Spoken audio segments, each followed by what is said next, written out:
2019년 제1회 건설안전 기사 기출문제 풀이를 하겠습니다. 산업안전관리론 1번 산업안전보건법령상 안전관리자를 2인 이상 선임하여야 하는 사업 해당하지 않는 것은 그랬습니다. 1번 공사 금액의 이 건설업 같은 경우에는요. 전담안전관리자는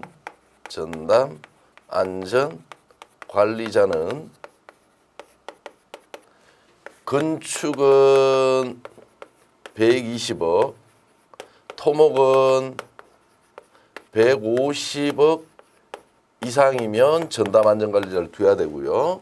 그 다음 800억 이상이면 1인을 추가합니다. 그렇다 보니까 800억 넘어갔으니까 2명을 세울 수 있겠죠. 두 번째, 이 통신업 같은 경우에는 500명을 했을 때는 1명만 필요해도 관계는 없다라는 거예요. 왜냐하면 통신업 같은 경우에는 근로자가 50명 이상, 50인 이상 1000인 미만인 경우 여기까지는 1인만 두면 됩니다. 그래서 500명이니까 이거는 1명. 그래서 답은 2번이 될 거고요. 그 다음 운수업 같은 경우에는 1000명, 1000인 이상이면 1인을 추가합니다. 그러다 보니까 1500명이니까 2명이 필요할 거고요. 식품 제조업 같은 경우도 500인 이상이면 1인을 추가합니다. 그래서 600명이니까 2명이 필요하겠죠. 그래서 답은 2번이 되어지겠습니다.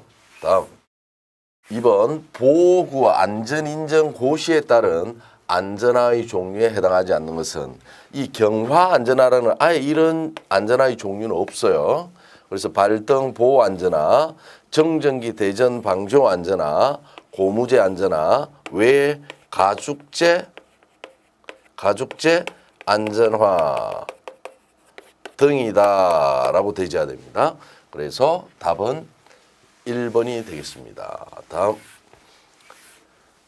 3번 아담스의 재연쇄 이론에서 작전적 에러로 정의한 것은 이라고 물었습니다. 그래서 불안전한 행동과 불안전한 상태는 전술적 에러입니다. 전술적 에러. 그래서 작전적 에러는 경영자나 감독자의 행동, 즉 이 작전적 에러 같은 경우에는 관리자, 감독자에 의해서 만들어진 에러고요. 불안전한 행동과 불안전한 상태는 전술적 에러라고 이야기합니다. 그래서 이 아담스 연쇄인홀은 1단계는 관리구조, 2단계는 작전적 에러, 3단계는 전술적 에러, 4단계는 사고, 5단계가 상해 또는 손해다. 이 5단계도 반드시 암기하고 계시면 되겠습니다. 다음 제3의 연구를 할 때 유의해야 될 사항으로 틀린 것은 이라고 물었습니다. 과학적이어야 한다. 맞죠? 논리적인 분석이 가능해야 되고요. 반드시 제3의 연구를 할 때는 주관이 개입되면 안 됩니다. 그래서 이게 객관적이어야 한다라고 되셔야 됩니다. 그래서 객관적이면서 정확성이 있어야 한다. 그래서 주관적이라는 말 때문에 틀렸고요. 신뢰성 있는 자료 수집이 있어야 한다. 맞는 말이죠. 그래서 답은 3번이 되겠습니다. 다음 5번 천재지변 발생 직후 기계 설비의 수리 등을 할 경우 또는 중대재해 발생 직후 등에 행하는 안전점검은 특별점검입니다. 이건 바로 정의죠. 임시점검이라는 것은 정기점검과 정기점검 사이에 고장이 났을 때 임시로 실시하는 점검이고요. 그 다음 수시점검은 이거는 꼭 좀 기억하고 계셔야 되는데 작업 전 또는 작업 중 또는 작업 종료 후 수시로 실시하는 점검이다라고 얘기하고요. 나머지 하나는 정기 점검이 있습니다.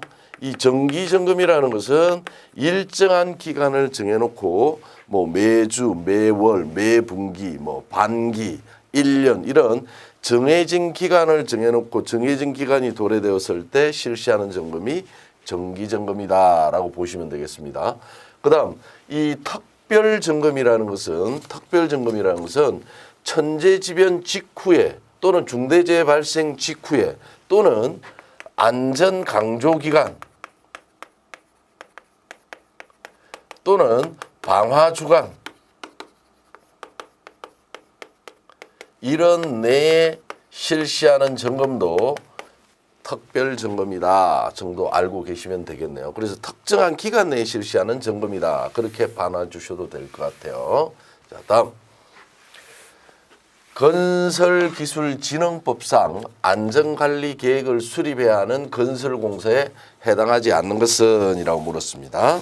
그래서 이 안전관리 계획을 수립해야 될 건설공사는 리모델링 공사는요 10층 이상이면 안전관리 계획을 수립해야 돼요. 그러니까 15층이니까 10층 이상이 들죠. 그래서 됐고요. 두 번째는 지하는 10m 이상을 굴착하면 돼야 돼요. 그러니까 15m니까 안전관리 계획을 수립해야 되겠죠.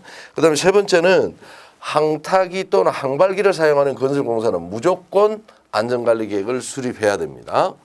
그다음 4번 같은 경우에는 높이가 21m인 비계를 사용하는 건설공사 이건 아무런 상관이 없습니다. 그래서 보통 뭐 10층 이상 16층 미만인 건축물의 건설공사 또는 10층 이상의 건축물의 리모델링 또는 해체공사, 그다음 시설물이 있거나 10m 안에 사용하는 가축이 있어 해당 건설공사로 인한 영향을 받을 것이 예상되는 건설공사, 그다음 제1종 시설물, 제2종 시설물 등의 건설공사 이런 거 들어가지만 이 내용은 아예 들어있지 않습니다. 그래서 답은 4번이다라고 보시면 될 것 같고요. 다음 무제운동 추진의 3기둥 또는 이것을 3요소라고 이야기합니다. 그래서 무제운동에서는 뭐니 해도 최고 경영자의 안전 경영 자세가 제일 중요합니다. 두 번째는 현장에 있는 근로자는 관리 감독자 말을 잘 듣습니다. 그래서 관리 감독자에 대한 안전 보건을 추진하고요. 세 번째는 스스로 참여할 수 있는 분위기를 만들어 준다 해서 직장 소집단의 자주 활동의 활성화 이 세 가지를 3요소, 3기둥이라고 이야기합니다. 그래서 노동조합의 협의체 구성은 안전관리 활동의 하나죠. 그래서 무제운동 추진의 3기둥은 아니다. 또는 무제운동 이념의 3원칙. 이념의 3원칙도 반드시 좀 기억하고 계셔야 돼요. 제일 먼저 참가의 원칙입니다. 이 참가의 원칙이라는 것은 전원이 참가하고 이 말입니다. 두 번째는 재해가 발생되기 전에 원인을 찾아서 제거한다 그래서 먼저 선취의 원칙이라고요. 종업원 전원이 참가해서 원인을 발견해서 제거하면 재해가 하나도 일어나지 않는다. 이걸 업설무자를 써서 이걸 무의 원칙이다라고 얘기합니다.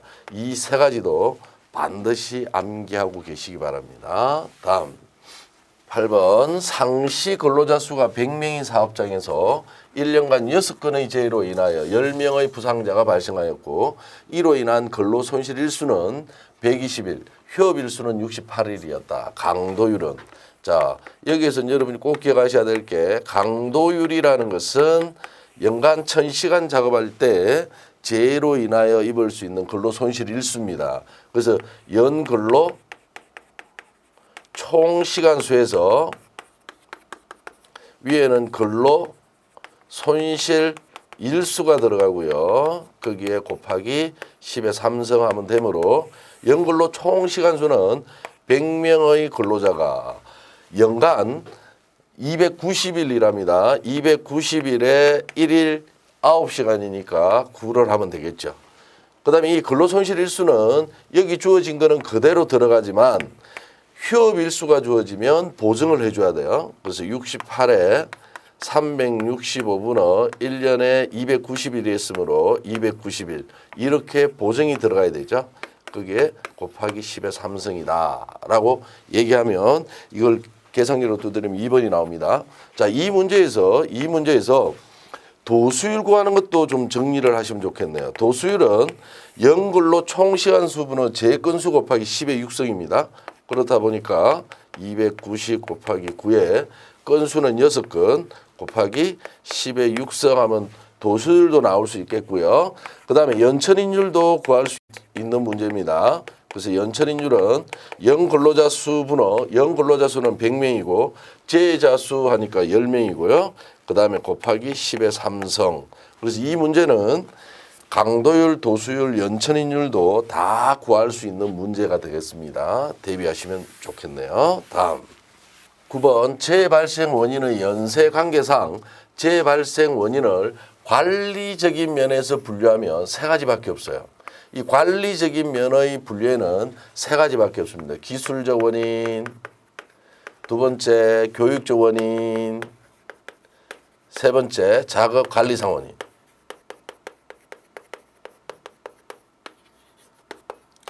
이거를 관리적에서 면에서 분류한 것이고요.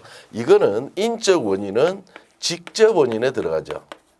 직접 원인에는 인적과 물적 원인이 있습니다. 그 다음에 이 세 가지는 관리적인 면에서의 분류에 속한다 정도만 알고 계시면 되겠죠. 자, 다음 10번 하베이가 제시한 안전의 3E에 해당하지 않는 것은 이 3E는 단계별로도 좀 알고 계시면 좋겠습니다.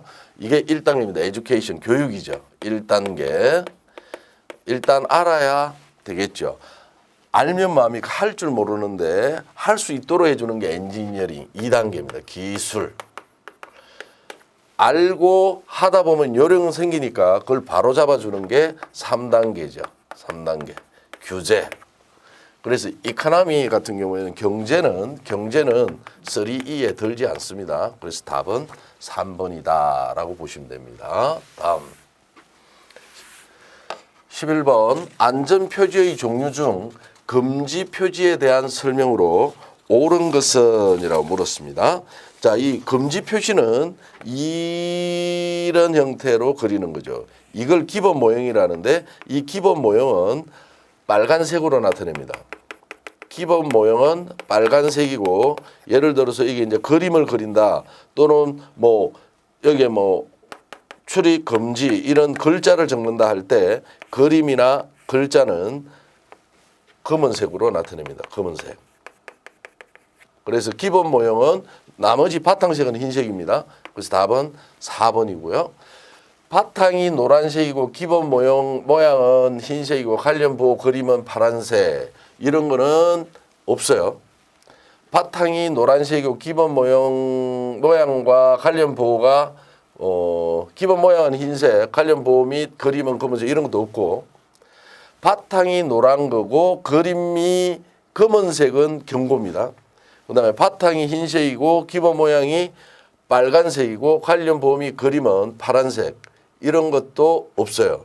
그래서 꼭 기억해 놓으셔야 될 게 금지는 이렇게 그리고요. 그 다음에 경고는 이렇게 그려요. 그래서 경고는 이 바탕이 노란색이에요. 노란색이고 예를 들어서 뭐 고압 전기 경고는 이 그림입니다. 이 그림이나 테두리는 검은색이에요. 이게 경고입니다. 경고는 다이아몬드형도 있잖아요. 다이아몬드형이 있을 때는 이게 기본 모형이 빨간색입니다. 그래서 경고 표시 같은 경우에는 인화성 물질, 산화성 물질, 폭발성 물질, 급성 독성 물질, 부식성 물질, 발암성, 변이연성, 생식독성, 전신독성, 호흡기 감인성 물질의 경고 표시는 바탕은 무색이고 기본형. 이게 기본형이 이거고요. 바탕은 뭐 무색 또는 흰색이라고 얘기를 합니다. 이게 경고예요. 그 다음에 안내 표시는 이런 네모나는 게 이게 바탕이 녹색이면 그림이 흰색이고요. 두 가지가 됩니다. 바탕이 흰색이면 그림은 녹색이 됩니다. 이렇게 됐을 때가 지시고요.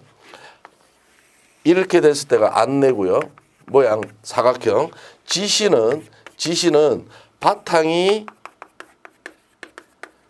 파란색입니다. 파란색. 그림이 흰색이에요. 이렇게 나타내는 게 지시입니다. 그래서 안전표지는 이 네 가지가 있는데 맞게 난 거, 저 금지 표시를 맞게 한 거는 4번밖에 없다라고 알고 계시면 되겠습니다. 12번 크레인, 이동식을 제외합니다. 크레인은 사업장에 설치해요. 이 사업장에 설치하는 거는 건설공사가 아니에요. 이 건설공사에 설치하는 거는 6개월마다 안전검사를 받습니다. 그러나 사업장에 설치했을 경우에는 설치한 날로부터 3년마다 한 번씩 안전검사를 받는다더라. 그렇게 알고 계시면 되겠습니다. 그래서 건설공사는 꼭 기억해 놔줘야 돼요. 건설공사는 설치한 날로부터 6개월마다 받고, 이거는 건설공사란 말이 없기 때문에 사업장 내에 설치하는 것은 3년마다 두 가지로 꼭 구분하시기 바랍니다. 다음 중 소규모 사업장이라면 100명 이하의 사업장을 이야기합니다. 상시 근로자 100명 이하 소규모 사업장에 설치하는 안전관리 조직은 라인형입니다. 스텝은 중규모 사업장에 설치하고요. 라인 스텝은 대규모 사업장에 설치한다. 그래서 중규모를 100명 이상 500명, 100명 이상 1000명 이렇게 나눌 수도 있고요. 대규모는 항상 1000명 이상이다. 이렇게 알고 계시면 되겠습니다. 자, 답은 1번. 다음 14번 위험 예지훈련의 4라운드 중 목표 설정 단계의 내용으로 가장 적절한 것은, 위험 요인을 찾아내고 가장 위험한 것을 합의하는 게 본질 추구라 그래요. 본질 추구.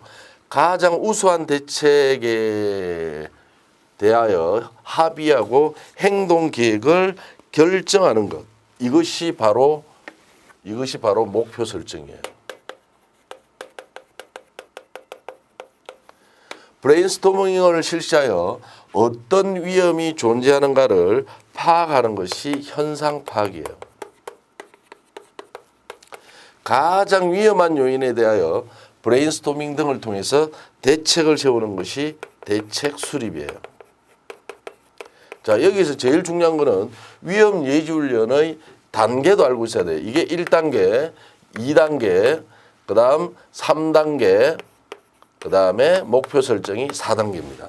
그래서 1, 2, 3, 4단계에 해당하는 내용들도 파악하시지만 순서도 바로잡을 수 있도록 대비하시기 바랍니다. 다음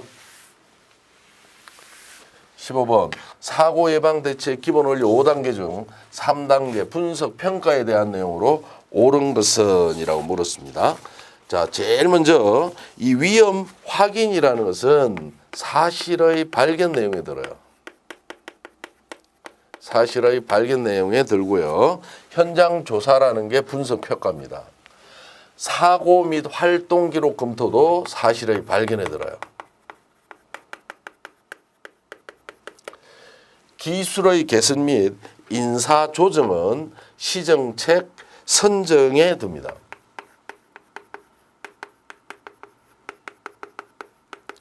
그래서 이 문제에서는 하인리히가 주장한 안전사고 예방 대책 기본 원리 4단계는 1단계는 안전조직입니다. 안전조직이 현장을 돌아다니면서 위험을 찾아내는 것을 사실의 발견이라고요. 그 사실이 발견되면 그 발견된 내용들을 가지고 와서 분석 평가를 하고요. 그 다음에 네 번째는 대책을 수립합니다. 그래서 시정책 선정이라고요. 그 다음에 시정책이 나오면 시정책을 적용하면 되겠죠. 이 중에서 문제에 제일 많이 나오는 게 사실의 발견 내용에 속하지 않는 것은 이 내용이 가장 많이 나옵니다. 그래서 사실의 발견 내용에는 사고 및 안전활동 기록 검토, 그 다음 꼭 기억해 놔줘야 될 게 이게 작업 분석이라는 것도 꼭 기억하셔야 돼요. 작업 분석. 여기에 분석이란 말이 들어갔다 해서 여기에 들어가면 안 됩니다. 작업 분석은 사실의 발견 내용에 든다더라. 이것도 꼭 기억하고 계셔야 되고요. 안전점검 및 안전진단, 사고조사, 안전회의 및 토의, 근로자의 제한 및 여론조사, 관찰 및 보고서의 연구 등을 통하여 불안전 요소를 발견하는 것, 이런 것들이 사실의 발견 내용이고, 여기에서 묻는 분석 평가 내용은 사고 보고서 및 현장 조사, 사고 기록 및 인적 물적 조건의 분석, 작업 공정 분석, 교육훈련 분석 등을 통하여 사고의 직접 원인 및 간접 원인을 규명하는 것이 분석 평가입니다. 그래서 거의 대부분 분석 평가 내용에는 분석이라는 말이 들어가는데, 분석이라는 말이 들어가는 게 여기 안 들어가는 것이 작업 분석이 있다더라. 이것도 여러분이 꼭 기억하시기 바랍니다. 자, 다음. 안전보건관리계획의 개요에 관한 설명으로 틀린 것은 1번 타관리계획과 균형이 돼야 되고요. 안전보건의 저해 요인을 확실히 파악해야 되고요. 계획의 목표는 점진적으로 높은 수준으로 가야 돼요. 높은 수준으로 합니다. 그래서 틀렸네요. 경영청의 기본 방침을 명확하게 근로자에게 나타내어야 한다. 맞는 말입니다. 그래서 점진적으로 중간 수준 또는 낮은 수준이라는 말이 나오면 틀렸다라고 찾으실 수 있도록 대비하시기 바랍니다. 다음 17번 다음과 같은 재해가 발생하였을 경우 재해의 원인 분석으로 오는 것은 건설 현장에서 비계 마감 작업입니다. 이게 기인이네, 기인물이네요. 사고의 원인이 되는 물. 이 마감 작업을 하면서 사람이 어디에 떨어졌냐면 바닥으로 떨어져 머리가 바닥에 부딪혔어요. 사람을 다치게끔 한 게 가해물입니다. 기인물은 비계 작업이고 가해물은 바닥이고 떨어지는 것이 제 형태죠. 떨어지는 거니까 추락이잖아요. 그래서 기인물은 비계고 가해물은 바닥이고 사고 유형은 추락이라고 나와 있는 이거밖에 없잖아요. 그래서 답은 4번이 되어지겠습니다. 다음 18번은 재해 손실 비용에 있어서 직접 손실 비용이다 이러면 하인리히입니다. 그래서 하인리히라는 사람은 재해 손실비를 직접비 플러스 간접비인데 직접비와 간접비의 비가 1대 4다라고 주장한 사람이 하인리히입니다. 그래서 직접 손실 비용은요, 법상 보상하는 비용이에요. 그래서 요양급여, 요양비 전액이 나오죠. 그 다음에 장애급여, 장애보상비, 상병보상연금, 생산 중단, 사고 나무로 인해서 생산 중단으로 인한 손실 비용은 간접비 중에서도 어디에 드느냐면 생산 손실이라 그래요. 이런 것들은 법으로 나오는 보상비다라고 보면 됩니다. 그래서 간접비에는 생산 손실, 인적 손실, 물적 손실, 그다음 특수 손실 이런 것들이 있는데 요 생산 중단 손실은 생산 손실에 든다. 그렇게 보시면 되겠습니다. 다음 산업안전보건법상 지방고용노동관서의 장이 사업주에게 안전관리자나 보건관리자를 정수 이상으로 정원하거나 교체하여 임명할 것을 명할 수 있는 것은 반드시 암기를 하시기 바랍니다. 왜냐하면 실기 때 4가지를 적으라 하고 나옵니다. 그래서 제일 먼저 첫째, 해당 사업장의 연간 제휴율이 같은 업종 평균 제휴율의 몇 배냐면 2배입니다. 2배. 근데 여기서는 1.5배 해놨으니까 이거는 아니고요. 두 번째는 중대재해가 연간 3건 이상 발생해야 돼요. 그러면 이거 2건이니까 관계없죠. 이게 3건 이상이 되져야 돼요. 그럼 사망재해도 중대재해에 들어가니까 이것도 3건이 되져야 되겠죠. 그렇다면 맞는 거는 관리자가 질병의 사유로 3개월 이상 해당 직무를 수행할 수 없게 된 경우 이 세 가지 중대재해가 3건 이상 관리자가 질병 사유로 3개월 이상 해당 직무를 수행할 수 없게 될 경우 그다음 사업장의 연간 재율이 같은 업종 평균 재율의 2배 이상 나머지 한 가지가 화학적 인자로 인한 직업성 질병자가 연간 3명 이상 발생한 사업장 해서 4가지가 있습니다. 이 4가지를 반드시 암기하시기 바랍니다. 다음 20번 산업안전보건법령에 따른 산업안전보건위원회의 구성에 있어서 사용자위원회라고 하면 대표자 사업주 편이다라고 생각하시면 됩니다. 그래서 안전관리자 1명, 이 명예산업안전감독관은요 근로자위원입니다. 근로자 편이에요. 그래서 이건 답이 되겠고요. 해당 사업의 대표자가 지명한 9인 이내의 부서장, 그다음 보건관리자의 업무를 위탁한 경우는 대행기관의 해당 사업장 담당자, 즉 왜냐하면 안전관리자, 보건관리자, 그다음 산업보건위, 그다음에 해당 사업의 대표자, 안전관리자, 보건관리자, 산업보건이 해당 사업의 대표자, 마지막으로 해당 사업의 대표자가 지명한 9인 이내의 해당 사업장의 부서장이 사용자위원입니다. 이것도 반드시 암기를 하시기 바랍니다. 그러면 근로자위원은 누구냐? 근로자 대표, 명예산업안전감독관, 근로자 대표가 지명한 9인 이내의 당해 사업장의 근로자 이렇게 존재합니다. 그래서 사용자위원과 근로자위원은 반드시 암기하시기 바랍니다.